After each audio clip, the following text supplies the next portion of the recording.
Et qui dit rentrée, dit dépenses. Il y a les fournitures scolaires à acheter, mais il y aura aussi les voyages scolaires à financer. La Ligue des familles avait déjà alerté sur le coût de ces déplacements, trop élevé pour de nombreuses familles. Le précédent gouvernement de la Fédération Wallonie-Bruxelles avait promis d'ailleurs de plafonner ces dépenses. Cela n'a pas été fait. Alors la Ligue espère que le nouveau gouvernement fera mieux. Les explications de Clara Weerts et Jean-Christophe Willems.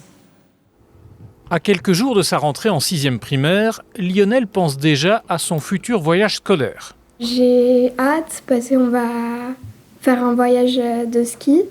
J'en ai déjà fait un à la mer et un autre dans la forêt, je pense. Des voyages financés principalement par les parents et dont le coût est loin d'être négligeable. C'est des frais relativement importants. Là, on part sur un budget de 600 €.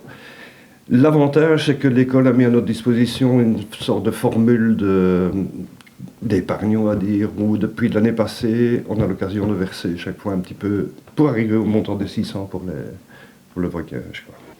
Selon la dernière étude de la Ligue des familles, le coût représente un frein important. Un enfant sur 18 n'accompagne pas ses camarades en primaire et 1 sur 10 en secondaire.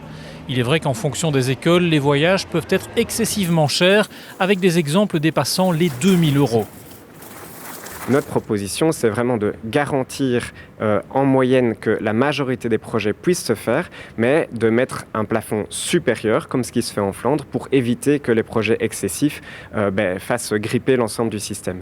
Et alors cette proposition, ça c'est intéressant, on a posé la question aux parents, on a plus de 2 parents sur 3 qui soutiennent positivement cette mesure. Si l'idée du plafonnement est débattue depuis plusieurs années, rien n'a encore été formellement décidé.